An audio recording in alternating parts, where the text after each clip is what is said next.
Everybody, welcome back to Marvel Live here at San Diego Comic-Con. I'm Ben Morse, editor of Marvel.com, and we are brought to you by Dr. Pepper, always one of a kind. Joining me is...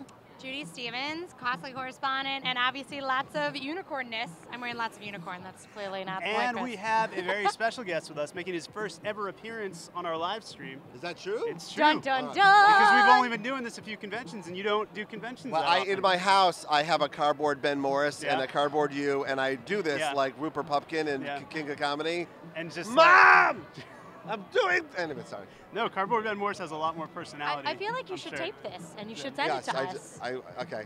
We should probably That's also... how I got the job. We should probably also mention that this is Brian Michael Bendis. Oh, hi. Hi, I'm Brian K. Vaughan. How are you? Nice to see you. And I wanted Dr. Pepper for some reason. I don't know why. Anyway. We've gotten a lot of that. So this is your first con in a while. It is my first convention. I'm more or less convention retired. The convention was nice enough to ask me to fly me out here and let me do a song and dance. I get to bring my daughter, let her... As I heard, it's your daughter's first it's your first San Diego. We have like conventions like in Portland, like those basement conventions, and my daughter thought that was the coolest thing she'd ever seen. Yeah. I'm like, I'm going to take it to San Diego. So so we're out having a great time. Everyone's being amazing. Yeah. Yeah. Has it changed since last time you were here?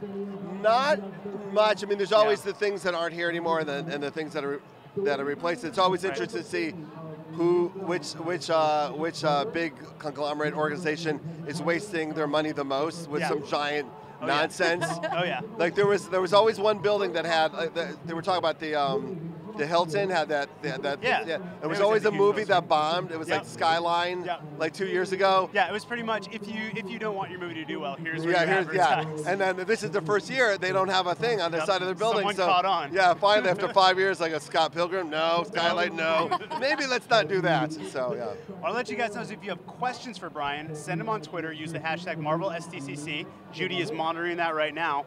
But I want to ask you some questions real quick. You're working on a ton of stuff for us. You're working on all new X-Men, Uncanny X-Men, Guardians of the Galaxy, Ultimate Comics Spider-Man. Am I missing anything? Powers, Scarlet, Brilliant, and some other stuff.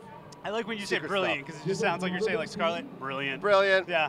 But I want to talk X-Men first. You're a year in now. Did Avengers... Yeah, I guess I am. Yeah, you're about a year in. You did Avengers for several years. Yes. And then you jumped over to the X-Men side. Now, you're an X-Men fan. Always have been. I remember when we talked to you at first, and you were like, yeah, this is the stuff I kind of grew up on.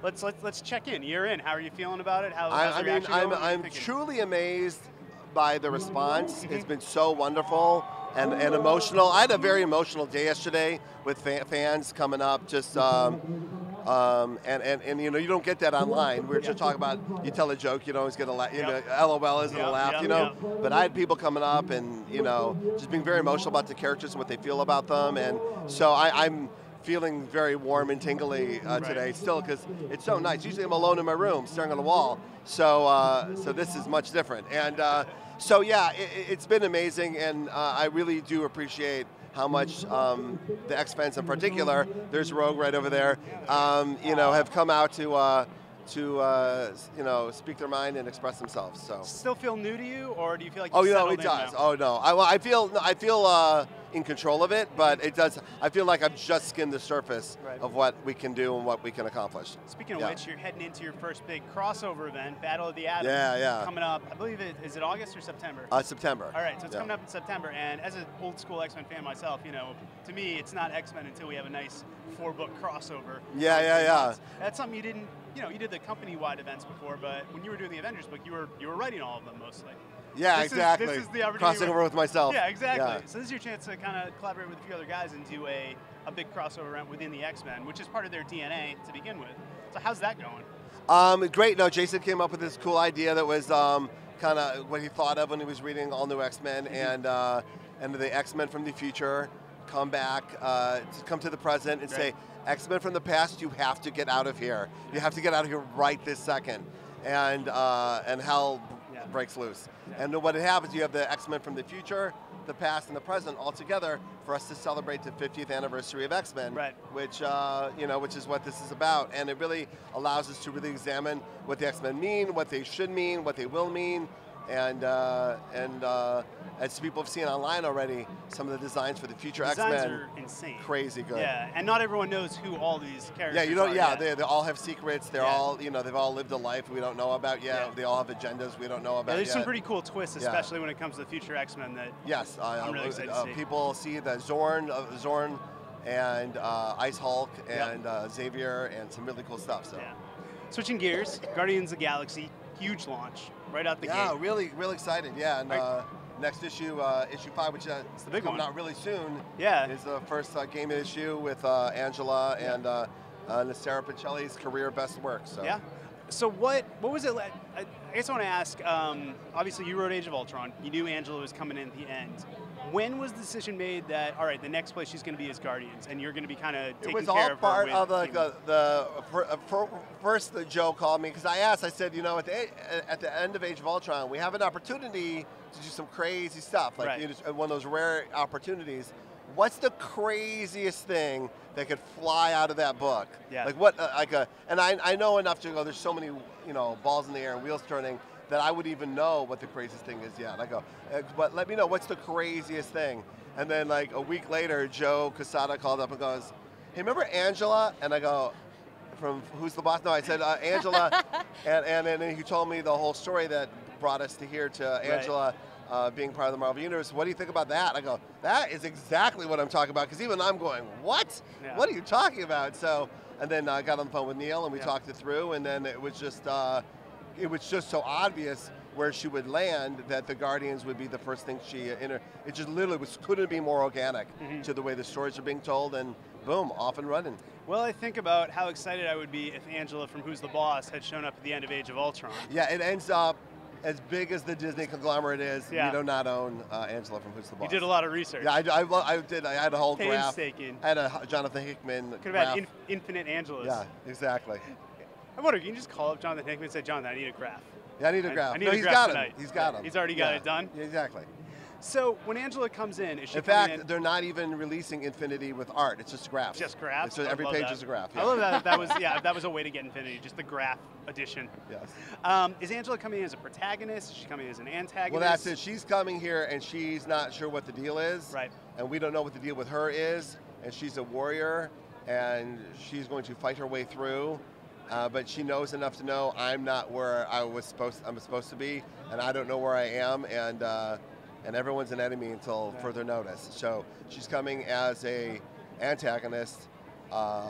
I think she'll end up being more of an anti-hero than anything else, in the lines of like Elektra or Punisher, where we'll decide what side of the coin we like about her. Yeah. But she's a fish out of water completely. Yeah. I mean, she's not even at the right company, and from that you're going to get some decent new stories. Someone looking at the Marvel Universe through new eyes. Which of the Guardians characters is the most fun to write playing off of Angela? Oh, playing off of Angela, it's Gamora. Yeah, because it's a real warrior's challenge between the two of them. Of the coin. Yeah. Yeah. I mean, this is Gamora, the most dangerous woman in the universe, trained by Thanos to take out anybody, and Angela, who is her equal. So.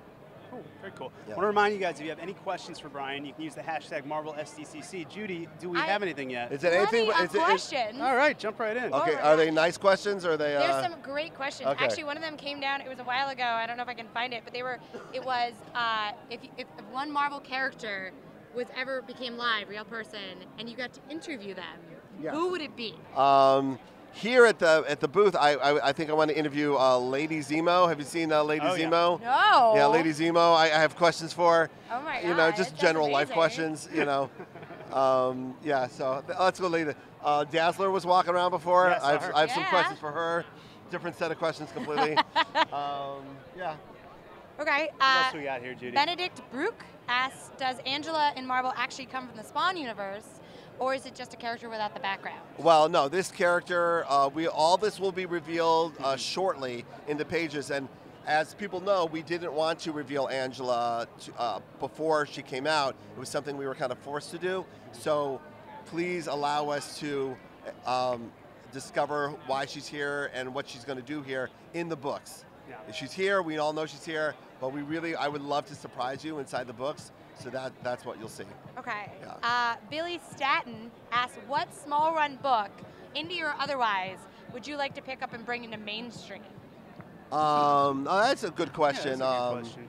I was reading some books by Michael DeForge. I think that's his name. Have you seen his stuff? Yeah. I mean, and I was really digging it.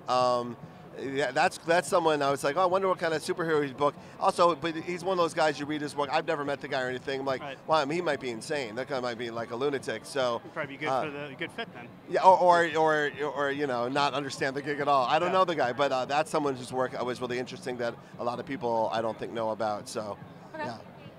Taylor Colby asked what your favorite breakfast cereal is. My I like that you're like ready for this one, like the indie book. Fruit Loops. This one, you know, we don't. Yeah, Fruit Loops are great. But I don't like. I work all night, so I never actually have breakfast in my life. Like my breakfast is like dinner. Yeah. So I don't actually eat breakfast cereal. But if fruit, I would eat Fruit Loops or Corn Pops without milk. Just eat them. Nice. Like for lunch. Just, yeah. I don't imagine. I know, but we got 2 minutes left, so let's lightning round some more questions. Okay. See if we get as many as possible here. Ali Junaid asks, who is your favorite Guardians of the Galaxy character? Having a favorite's tough because I kind of like them all. It's like picking one of your kids, you know. But I'm loving writing Rocket. I got a lot to do.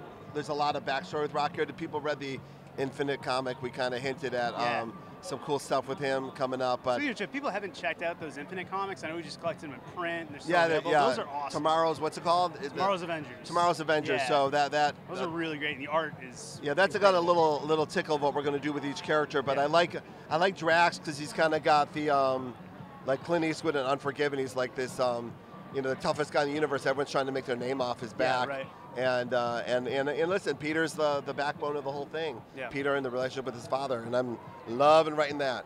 Dude, I never. Nothing like a Marvel book with the lead hero's got a problem with their father. I never read the original Star-Lord stuff until we reprinted that a couple weeks ago, and that just blew my mind. Right. You're like, oh, it's good stuff. Yeah, no one knows about that. Couple that with the .1 issue you did, which is really like getting into him as a character. Now I gotta say, I'm so happy people are digging it. You know, and these two books. I mean, I was known for a certain kind of book, and now I'm writing like space sagas. I'm kind of challenging some people to come with me to some new stuff, and I'm thrilled that they did. So. All right, Brian, we want to thank you so much for coming on, guys. We're going to be coming back at you with WWE's Daniel Bryan in just a sec. Keep tweeting us. I'm gonna kick that guy's ass. Marvel STCC, and we'll see you on the other side.